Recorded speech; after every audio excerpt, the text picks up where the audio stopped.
In this video, we're going to be covering challenges in interviewing. Now, a lot of these challenges will apply to individual interviews and focus group interviews, or some or the other. Okay, let's get started. The biggest piece of advice that you can be given is planning for problems to arise. So the more that you anticipate problems, the better you'll be at addressing them when they do happen. So of course, what you want to ask yourself is, what will you do if any of these situations occur? So, what happens if no one shows up? The first thing that you'll have to consider when no one shows up is, did you remind your participants and follow back up with them on the date, the time, and the location of where your interview was supposed to be? The second thing that you'll need to ask yourself, and this is really important, is whether the time met your participants' schedules or whether the time that you set up really was more about meeting your own schedule. It's important with any kind of qualitative interviewing that you're meeting the participants at where they need to be met at the particular time that's good for them. Now, what if only a few show up? And this applies to focus group interviews. If only a few show up, should you go ahead and do the interview? Well, the answer to that is absolutely. You wouldn't want to make those people, after they've taken off time and gotten to your location, to all of a sudden have to reschedule. So absolutely, if only a few show up, continue to do your focus group interview. Now, one thing about this particular problem is it's not really a particular problem, because even if you have a few people or even one person show up for a focus group interview, you're actually going to be able to still gather a lot of data. And the interesting thing about this might be you might find that with that smaller group, you've collected a lot of thick and rich information and data about your questions that you may not have gotten with a slightly bigger group. So if only a few show up, this could actually be something that works out well. You may decide to have smaller groups to begin with.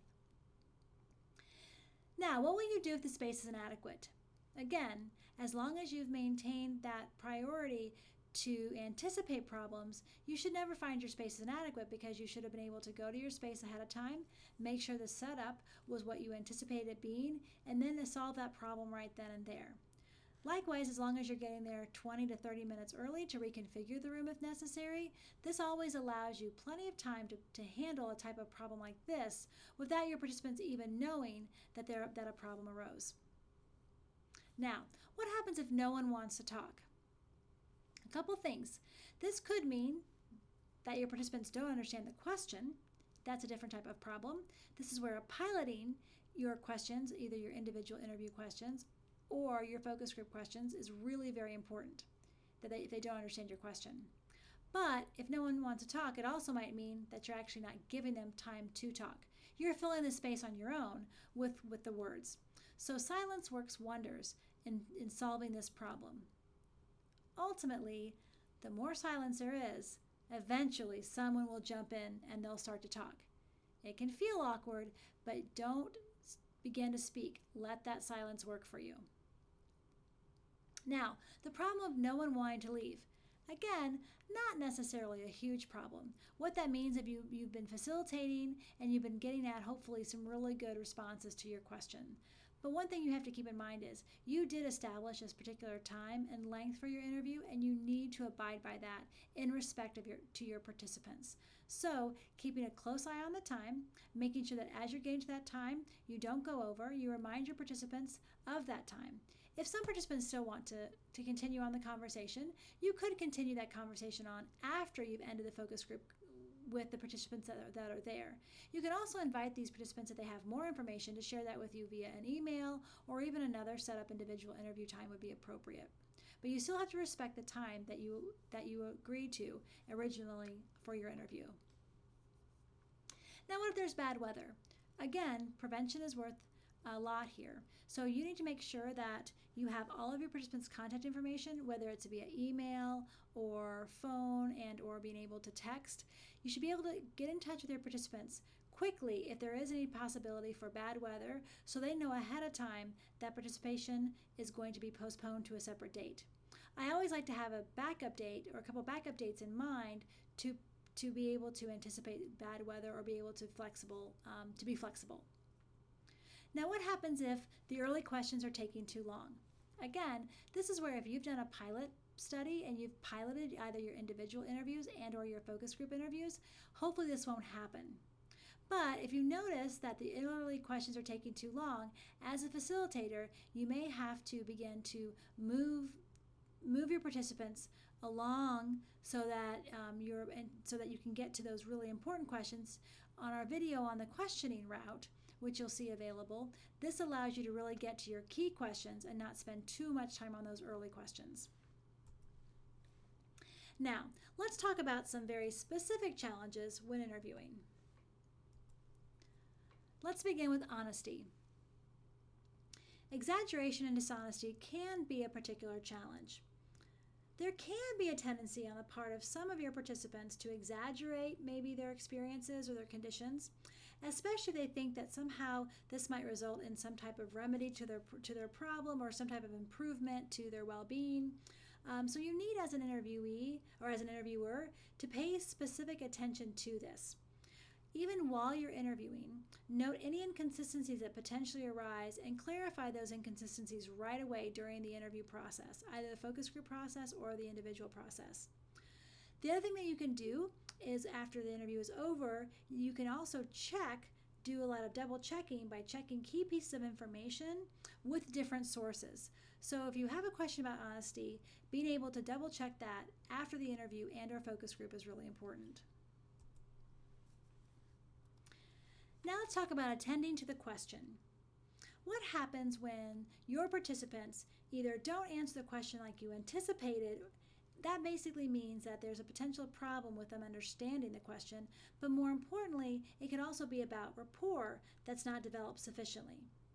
So if a respondent or participant's unwilling to respond, or they're not spending enough time really thinking about the attention to the question or any kind of consideration, or if a respondent's really not understanding the question properly, it may be that you haven't developed the appropriate rapport with your participants to ensure that they're taking the question and the situation seriously. As well as a notion of being able to fully understand the question. So to ensure that your participants understand the question, you need to make sure that those questions are asked in clear, concise, and single-barreled manner. So we've discussed this before. A double-barreled question is in which there are really two questions involved in one question. This throws off the participant, and sometimes people don't understand which part of the question you're asking, and they may only answer one part of the question and not both. So make sure all of your questions are clear, concise, and single-barreled. Now let's talk about misunderstanding. Sometimes participants really misunderstand the purpose of the interview. So sometimes participants might perceive the purpose of the interview to be an opportunity for them to give a really long-winded response or some really elaborate opinion. Now, to avoid such problems like this from arising, you'll really want to carefully explain the objectives of your interview. And this happens before you do the interview in the setup. You also need to identify your role as interviewer and potentially any sponsoring agencies or anyone that's sponsoring the research. Likewise, you'll really want to make it very clear what's required of them in the responses, really thinking about what your role is and what their role is in the interview process. Now let's talk a little bit about being too courteous. Obviously, you want to be courteous and kind as a facilitator and as an interviewer. But what can happen, especially in a focus group interview, if you are too courteous and you don't fulfill your role as a facilitator and moderator, the participants can actually take over the role of facilitation and moderation, and that's not what you want. You don't want them to rush in and then spend a lot of time talking, cutting off other people, and dominating the conversation. So you don't want that rush in of a few people to take control. What you want to do is be the one that's in control. This happens by establishing at the very beginning of an interview and or a focus group interview of what you're going to be doing and what role you're going to be playing, that you may be choosing to cut off some people if they're talking too much, or remind them that we're sharing the responsibility of participation in the interview process. But also it's about doing that in a kind and courteous way, but establishing that role and maintaining that role as facilitator and moderator. Now, interviewer sympathy is also a challenge. Sometimes there's a really strong desire to help the respondent, especially in emotional or experiences that you understand. So the interviewer may become almost too sympathetic with the problems and conditions of the respondent. And this not only affects the conduct of the interview, but really most importantly, it affects any types of results that are obtained from the interview. So thinking about this, objectivity must be retained at all times. Now let's talk about attention to wording. Now, this is similar to what we talked about earlier about the participant's failure to follow the directions or follow the question that you're actually asking. So sometimes it's often tempting for you as the interviewer to change the wording of a question or introduce maybe different inflections in the way that you ask a question. Now, this can potentially affect the respondent's understanding and actually can potentially bias or give you a response that doesn't actually relate to your question. So, particular problems that arise if the respondent does not understand the question as stated, then the interviewer tries to simplify the question, but in doing so, changes the wording. Now, any wording that you then change could be seen as a different question to the participant. So to be able to prevent this is to, again, have those clear and concise and single-barreled questions, restating the question using the same words, and then giving the participant time to even think about that before they respond. Let's talk a little bit about reactivity, reactions to responses. So when respondents give an answer, sometimes an interviewer can really inadvertently react, especially if they agree with their answer. So what you want to do is you want to prevent any types of looks of surprise or any types of looks of disbelief or obviously even anger that can very easily bias what your respondents or participants will continue to say. So as an interviewer, either in focus groups and or individual interviews, you must respond with a uniform and very polite level of interest. So you want to look interested, you want to be attentive, but you don't want to have any different reactions based on what your participants are saying. Let's talk a little bit about tensions within the group, and this is specifically for focus group interviews. So, as a moderator and facilitator, you'll need to pay particular attention to group dynamics. This is an attempt to prevent any types of tensions that might arise in the group. Now, if you begin to notice tensions developing, there are a couple things that you need to consider.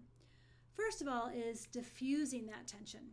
So, reminding participants of the discussion rules.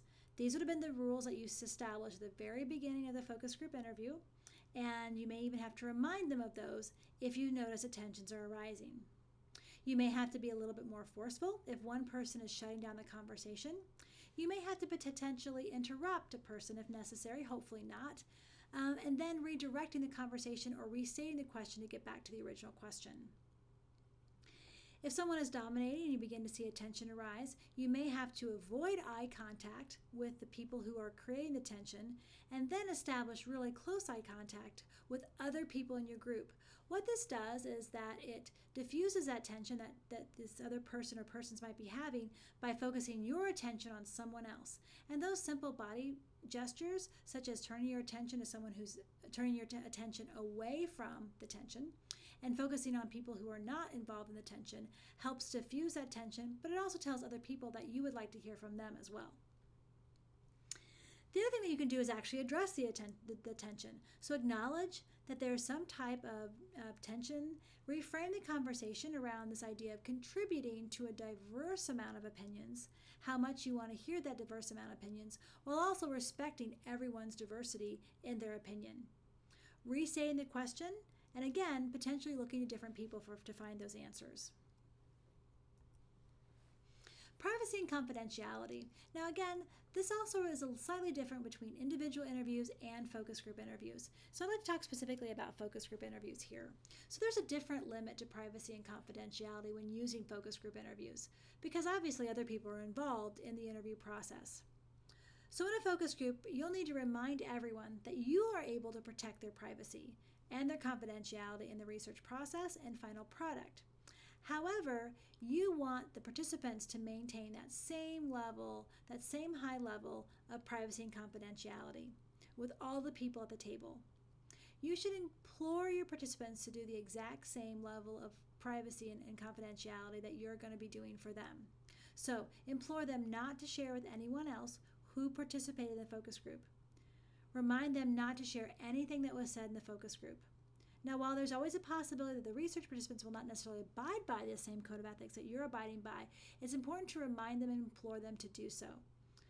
They have to be aware of the limitations of privacy and confidentiality in a focus group, and so making any participant of your focus group aware that some of those limitations are there whenever we do an interview with a group of people. And lastly, we're going to end the challenges with emotion. So obviously, here again is an example where the more you prepare, the better you are able to handle things when emotions arise. So preparing for potential emotions ahead of time is important. It's essential. Will your questions, so you need to ask yourself, will your questions elicit anger?